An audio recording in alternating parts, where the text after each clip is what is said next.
नमस्कार, four sides TV में मैं शालीमार जायसवाल आपका स्वागत करती हूँ। पंचमदा के 5 रुपए का नोट का रहस्य आज भी रहस्य है। आइए जानते हैं पंचमदा के जीवन के कुछ अनसुलझे पलों की दास्तान। आशा भोसले और संगीतकार राहुल देव बर्मन, आर.डी. बर्मन, पंचमदा की जोड़ी ने हिंदी फिल्म इंडस्ट्री को एक से एक नायाब गाने दिए। पिया तू अब तो आजा, महबूबा महबूबा, यम्मा यम्मा, चुरा लिया है तुमने जो दिल को जैसे कई बेहतरीन गाने कंपोज करने वाले लीजेंडरी म्यूजिक डायरेक्टर, कंपोजर और सिंगर आर.डी. बर्मन का नाम हर किसी संगीत प्रेमी की जुबां पर आ ही जाता है। आर.डी. बर्मन को एक ऐसे संगीतकार के रूप में जाना गया जिन्होंने पारंपरिक फिल्म संगीत से अलग हटकर एक नए ट्रेंड की शुरुआत की। उनके नए संगीत और आशा भोसले की दमदार आवाज ने संगीत की दुनिया में कई सालों तक राज किया तथा उन्होंने संगीत प्रेमियों के दिलों में भी एक अलग जगह बनाई है।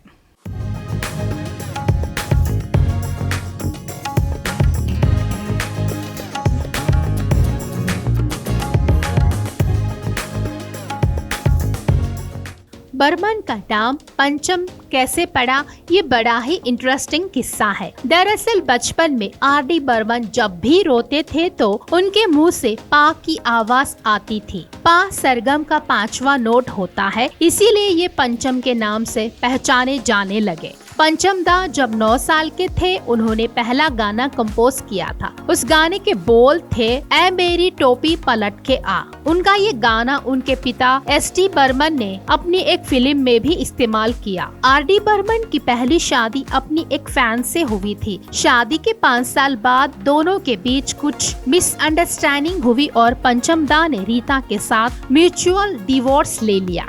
आर.डी. बर्मन और आशा भोसले की पहली मुलाकात साल 1956 में हुई थी। आशा भोसले उन दिनों स्टार थी तो पहली मुलाकात में आर.डी. बर्मन ने उनसे ऑटोग्राफ लिया था। 1966 में फिल्म तीसरी मंजिल के लिए वो संगीत दे रहे थे। इसी फिल्म के गाने ओ हसीना जुल्फों वाली को बनाते वक्त आशा भोसले और बर्मनदा एक दूसरे को पसंद करने लगे। फिल्म के गाने हिट हुए, साथ ही यह जोड़ी भी चर्चा में आ गई। इसके बाद दोनों ने साथ में कई फिल्मों में काम किया और दोनों के बीच प्यार भी बढ़ता गया। एक तरफ आर.डी. बर्मन की शादी टूट चुकी थी, वहीं दूसरी तरफ उस जमाने की मशहूर सिंगर आशा भोसले उनके सेक्रेटरी गणपत राव भोसले से अलग होकर 3 बच्चों की जिम्मेदारियां अकेले उठा रही थी। नाकाम शादियों के गम में डूबे आर.डी. बर्मन और आशा भोसले को एक दूसरे में हमदर्द मिल गया। लगातार साथ काम करते हुए दोनों एक दूसरे को चाहने लगे और एक दिन मौका पाते ही आर.डी. बर्मन ने आशा के सामने शादी का प्रस्ताव रख दिया।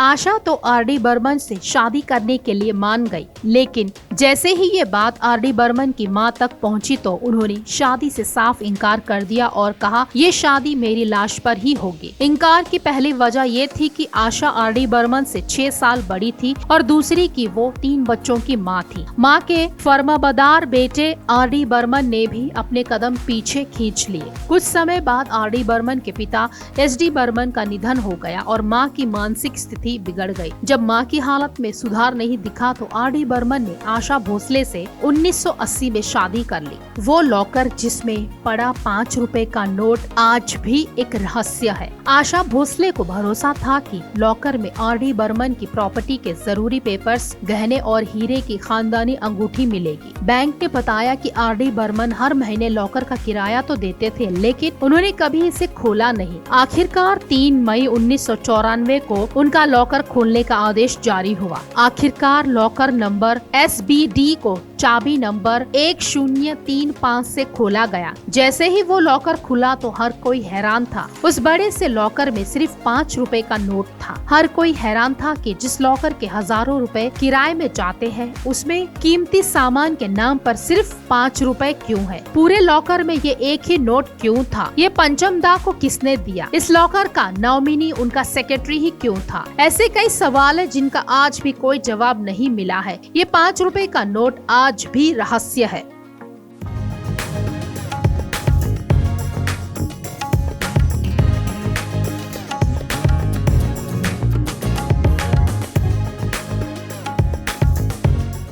खास कहानियों के लिए जुड़े रहिए हमसे, देखते रहिए फोरसाइट्स टीवी।